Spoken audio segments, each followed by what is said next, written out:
Welcome to the Madison Miller podcast. The first guest of the day is the co-host of the G&T Sports Talk Show, Bobby Thompson. How are you doing on this rainy Friday afternoon? What's going on, Madison? Yeah, just fortunately I can't go outside, so I'm staying in, getting some more content for Julie and I to do over the weekend and getting excited for it. Yeah, it should be a fun show that we have going on today, and it should be fun to see what you and Julian are up to as well. I'm a big fan of you guys, as you know, and Thanks. Julian actually came on and did a region of Bracket of Pain, and I said, I'm going to have Bobby on to do a region of Bracket of Glory. You have the Improbable region. It's just a coincidence that you don't have any play-in matches. A couple people that I've had on and will have on will get play-ins, but the first match of the round of 64 is the one seed is not a fond memory for you because you're a Patriots fan. The Giants winning Super Bowl 46 is my one seed in the Improbable region, which is the number 3 overall seed. My number 1 overall seed, by the way, was the Super Bowl 42 in the Unforgettable region. And your 16 seed in the round of 64, Mo's last All-Star game in Citi Field. What moment do you think excited me more? I think it's obvious. I think it's obvious, too. I'm going to here's what I'm going to do. I think I'm going to go with, you know what? I think it's obvious that you're going to go with the Giants winning Super Bowl. Yep. You know what? It's just, that moment is just, those 2 Super Bowls losing to them was just, it still haunts me. I know we won three in the past 6 years, but those 2 still really haunt me. Oh, I'm sure that one and the Eagles one haunts you as well, because you could have won that Eagles game too. Yep, exactly. Yeah, Super Bowl 46 was an all-time memory for me, although I thought Super Bowl 42 was more dramatic because I thought that the 18-0 team was better, or the 16-0 team was better than the team that was in Super Bowl 46. And if I'm not mistaken, Gronk was not playing in Super Bowl 46, right? In Super Bowl 46, he was playing, but he injured his ankle in the AFC Championship game. So he was really, really hobbled, wasn't himself. If you remember when Brady was intercepted by Chase Blackburn, who was covering Gronk at the time, if Gronk was at full strength, that would have been a huge play. But that whole Super Bowl, Gronk was just not himself, and it really lingered. That's when we had Danny Woodhead. Right.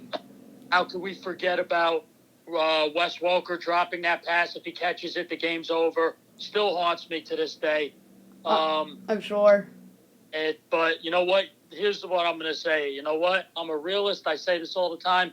I give credit where credit's due. And Eli Manning in those Super Bowls, when the going got tough and you needed plays to be made, he made these amazing plays. So I'll be honest with you. Eli makes my skin crawl because he's taken away 2 rings from the GOAT. But I give credit where it's due. He's a champion and got to give my hat off to him. Yeah. Brady is the GOAT as we know. Eli is the Giants' GOAT, I'd say. But the all-time NFL GOAT is Tom Brady, and we'll obviously get into the football season on another show, and I, spoiler alert, am high on the Buccaneers this year. The 8-9 in the round of 64, 8 seed Andy Pettitte unretires in 2012, and your 9 seed is the Rangers acquiring Rick Nash. This was a tough one for me. Let's see if you get this one right. Okay, so this actually one is tough. Here's what I'm going to do with these two moments in sports. The one thing I will tell you is, now I'm not a Rangers fan by any means. I'm a Devils fan, being from New Jersey. Right. But I will say, you know what? When the Rangers got Rick Nash, that was a huge moment for Ranger fans. I have a lot of friends, including Julian, who's a Rangers fan, was excited. But when Andy Pettitte unretired, that was huge because if you're a Yankees fan, you love Andy Pettitte. So you know what? I'm going to go with this, and let's hope I'm right. I'm praying to God I'm right. I'm going to go with Andy Pettitte retires. I actually went with Rick Nash only because, like I said, this was one of the tougher ones, and this is fitting because it's an 8-9, and 8-9s are normally toss-ups. And I went with Rick Nash because the Rangers at the time were like this up-and-coming team. They were just coming off the Eastern Conference Finals loss against the Devils. And then they went to the finals with Nash, although they lost. And then they won the President's Trophy with Nash. And then I almost went with Pettit, actually, because they won the 1 seed in 2012, although that was the year Jeter broke his ankle. And then the next year, that was the 85 win team that really wasn't all that special. So I went with the Rangers acquiring Rick Nash, all due respect to Andrew Eugene Pettit. You know what?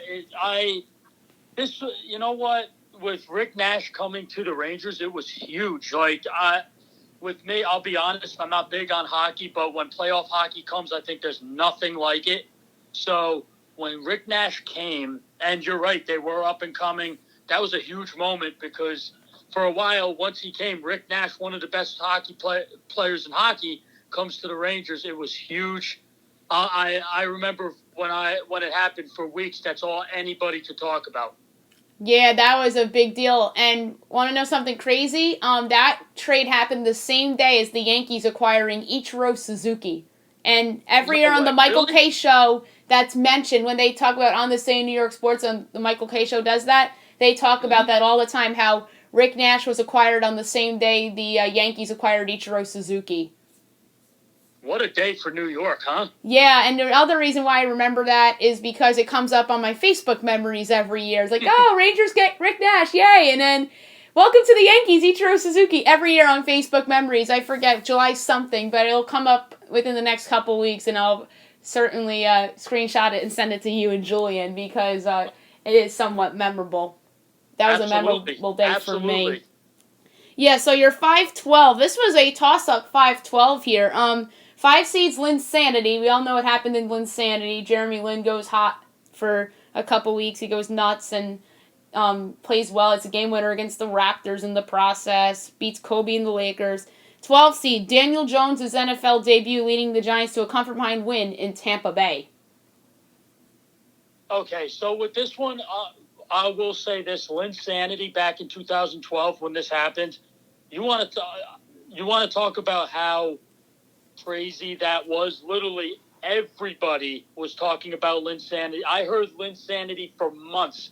Jeremy Lin, everybody loved Jeremy Lin. But with Daniel Jones' first start in that game against Tampa Bay, the one thing he proved to me, and me being a big football guy, is just his poise. He always looks downfield. The problem with the fumbles, I think, will get better.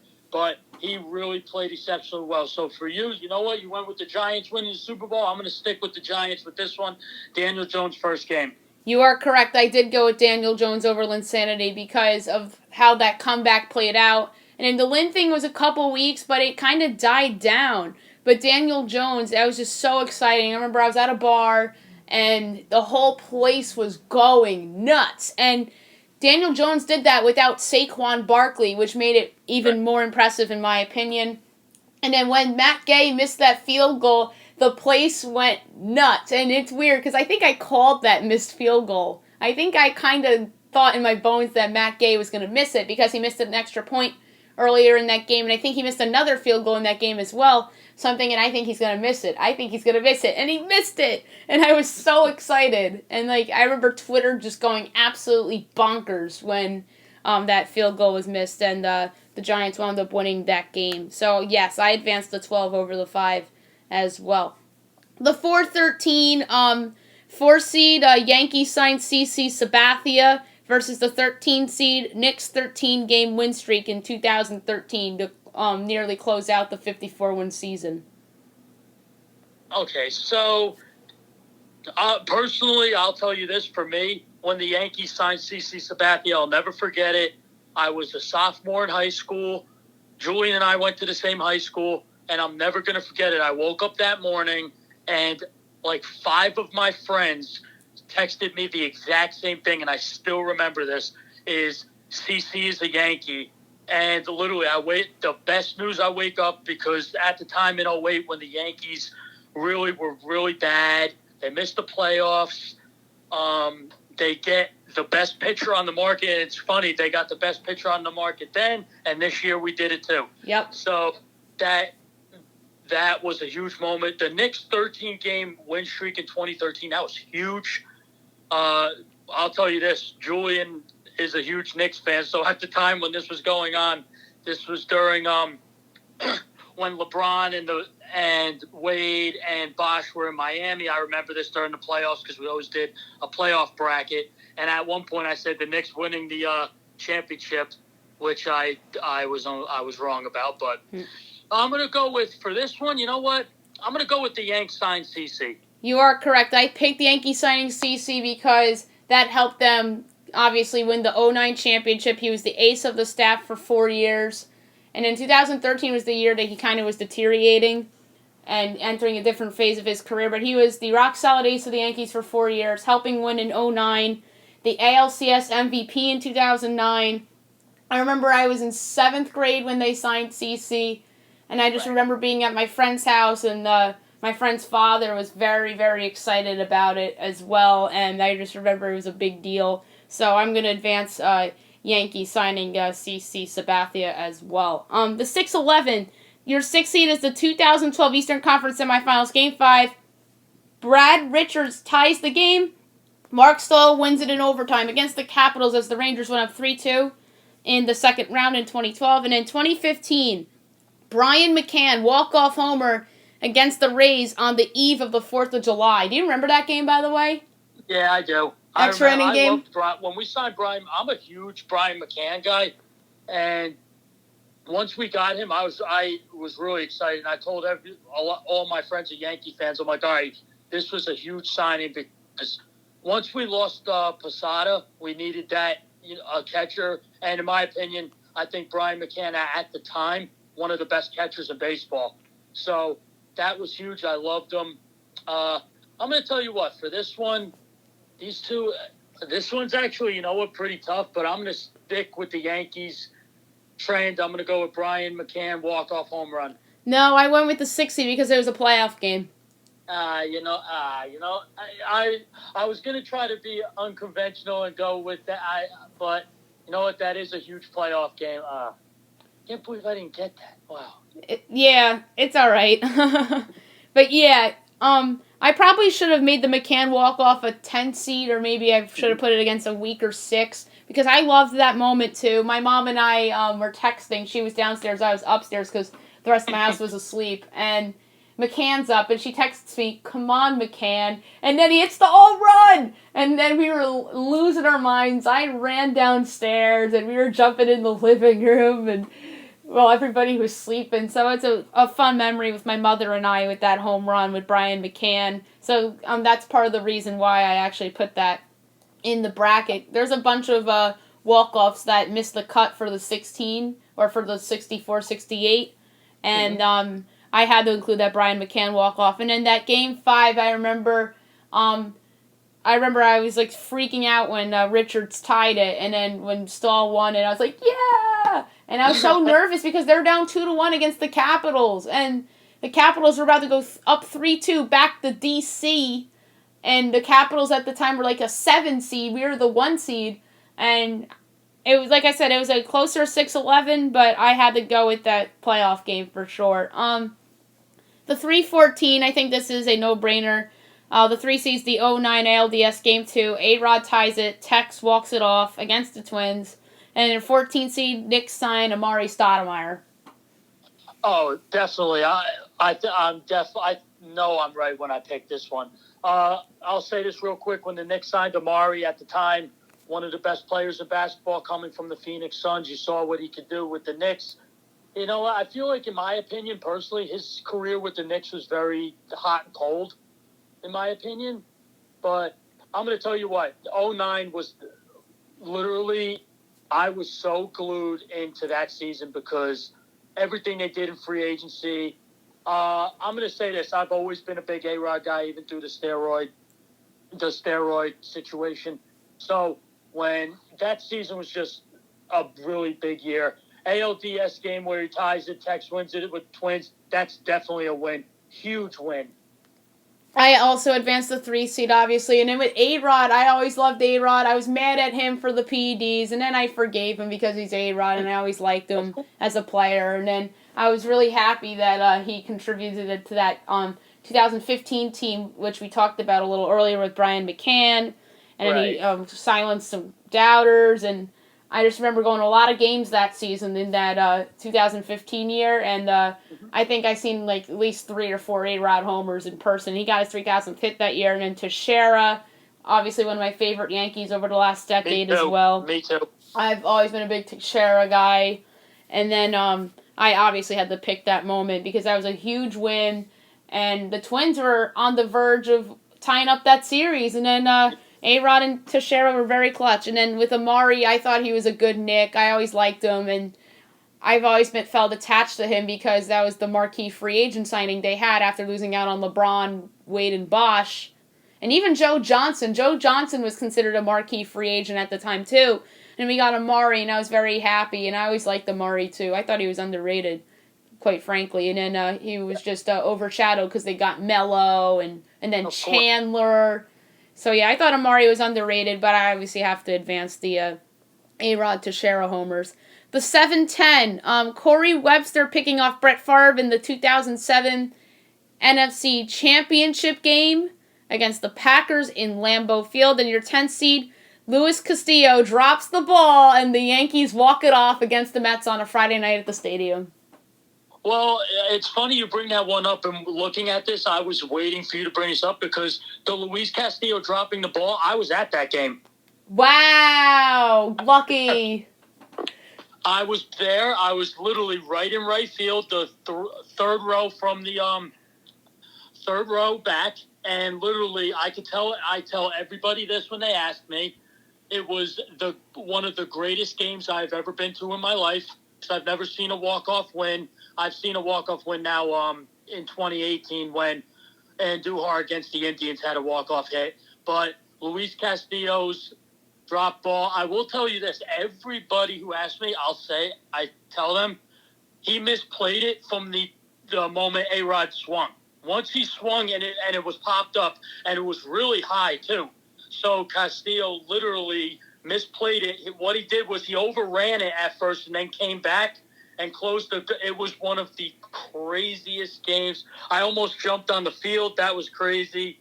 But I'll tell you what, in terms of Corey Webster picking off Favre, that was a huge play for the Giants that game, especially that frozen game where we remember where Tom Coughlin literally had the reddest face I've ever seen. Yep.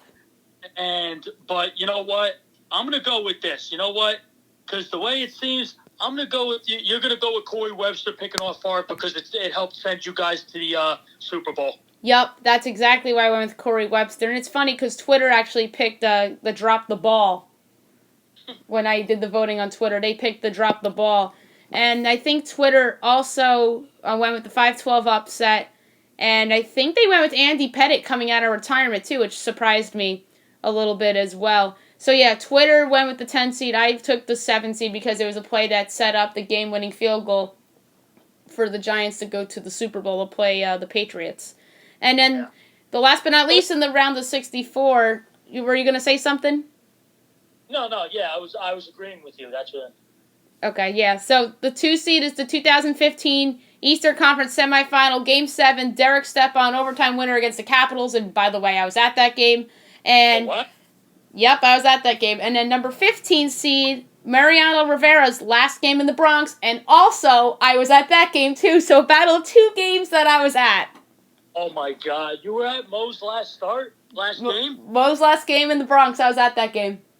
Oh my God! I wanted to go to that game so bad too, but the tickets were just sold out, and the tickets that were available were astronomical. It's too expensive. But I'm going to tell you this: both games. The fact that you were at both games, that's amazing. What games to go to? Wow! All right, so you know what? Here's the thing. I know this is a playoff game at number 2, Eastern Conference Finals, Game 7. I'm going to tell you this. In my opinion, and call me crazy, Mariano Rivera, the greatest closer of all time. I'm going to go with Mo's last game in the Bronx because of literally, and the core four comes out to take him out of the game. What a moment! I'm going to ride with that.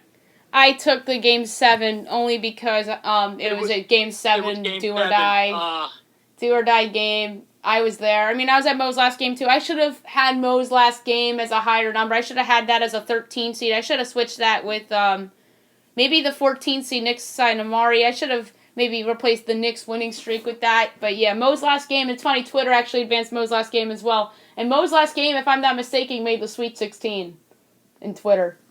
Really? Yeah, Twitter advanced Mo's last game because it's a majority of Yankee fans that are voting. Of course. Yeah, I have a lot of Yankee people. There's a lot of Ranger people too, but because it's Mariano Rivera. I mean, I don't blame you for your reasoning because Twitter agreed with you, but I went with the Game 7 because I was there. Although I was at Mo's last game too. And I was also at Derek Jeter's last game in his final walk-off. Are you serious? Was at that game too. My God, you get to go to the best games. Wow. Yeah. There's a lot of classic games that I've been to, especially Yankees and the Rangers. Yankees and Ranger classics that I've been to a lot. And I've lucked out, especially with the Yankees. I've been very lucky with some of these games. Round of 32, so you went with Andy Pettitte on retiring. I went with Rick Nash. I'm advancing the Giants past the Rick Nash acquisition only because it was a Super Bowl victory. Right. Absolutely. I agree with you 100% on that. Absolutely. Yeah, so you're going to go Giants over Pettitte. And then the 5-4, or no, I'm sorry, it was a 12-4. The Daniel Jones first start or CC Sabathia?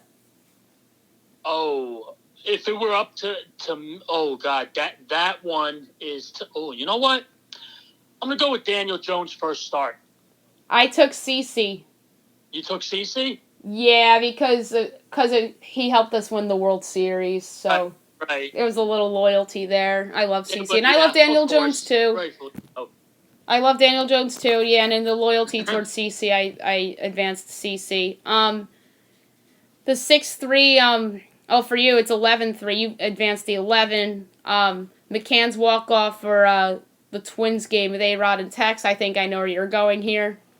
Oh, I'm going with A-Rod ties it and Tex wins it with the Twins, definitely. Yeah, and I'm advancing that over the Rangers, Stahl and Richards. I'm advancing A-Rod and Tex because it's A-Rod and Tex. So. Right. And they won the championship that year, so I'm advancing A-Rod and Tex as well. And then round of 32, Corey Webster picking off Favre against, for you, and then for Twitter was, Twitter was Castillo versus Mo, and they advanced Mo over Castillo. And then, who would you advance between Mo and Webster? I'd say Mo would be my guess. You know what? I am going to stick with Mo, but the Corey Webster picking off Favre, that, like I said, a huge play, because if he doesn't do that, who knows if the Giants go to the Super Bowl. But I will go with Mo's last game in the Bronx because literally the greatest closer of all time. The way he went out, it's glory. Yeah, it is glory. It fits the bracket of glory for sure. And yes, for me, I took the Game 7 step-on winner over Corey Webster because I was in the building for that. That's just personal bias right there. I probably would have went Webster if I wasn't at the step-on game, but I was there, so I had to advance that. Sweet 16, Giants. So you would advance the Super Bowl 46 over Daniel Jones, right? Yes. Yeah, absolutely. Yeah, because it's a Super Bowl, for crying out loud. And then for me, I would advance the Giants winning the Super Bowl over the Yankees signing Sabathia because it was a championship. So, right. And plus it was against Tom Brady and the Patriots, so of course I had to advance the Giants winning the Super Bowl.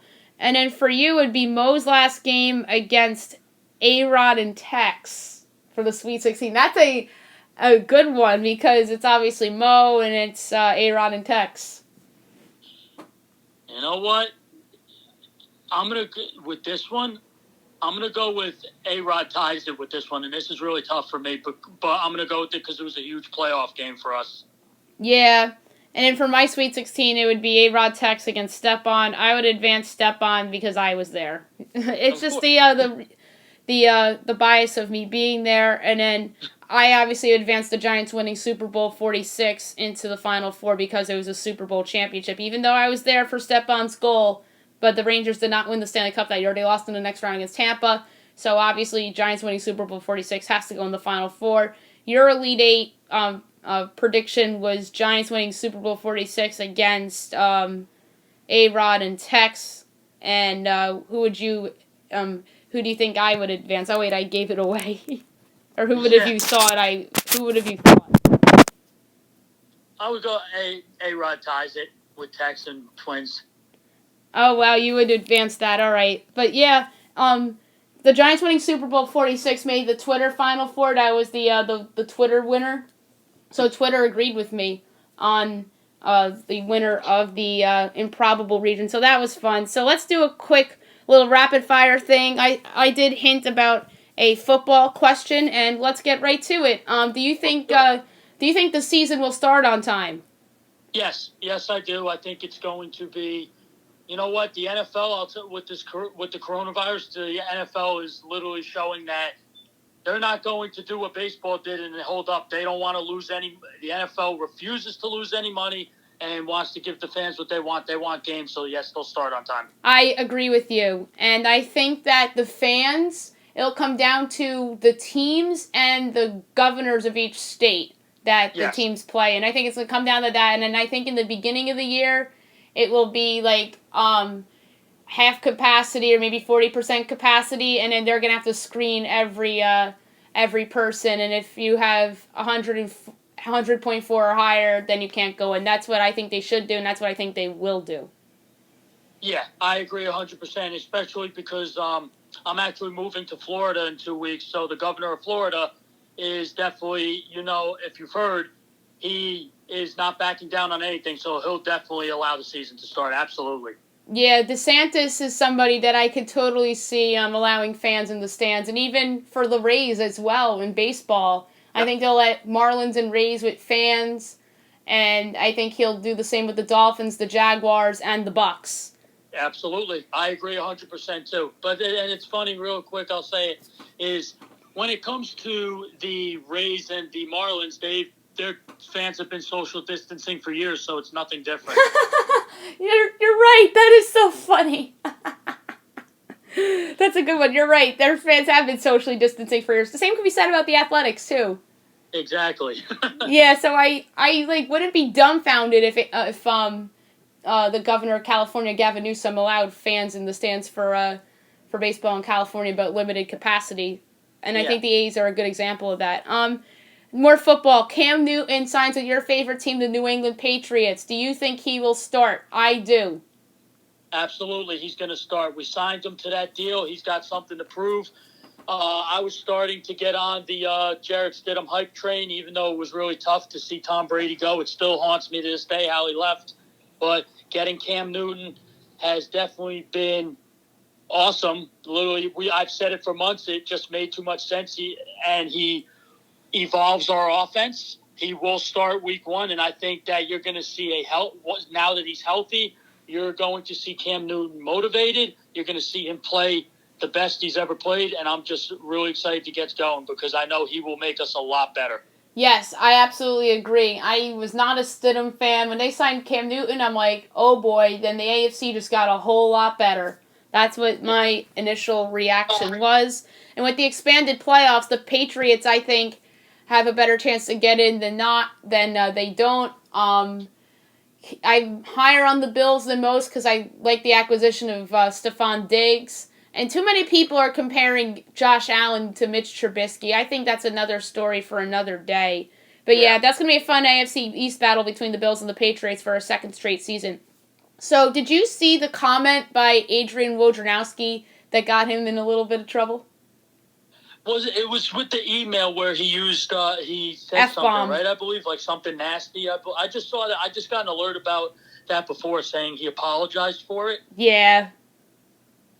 Yeah, it was just coming across about this. That's stunning to me that Woj would do that. But yeah, he apparently said "F you" in a response to a senator, and it went viral.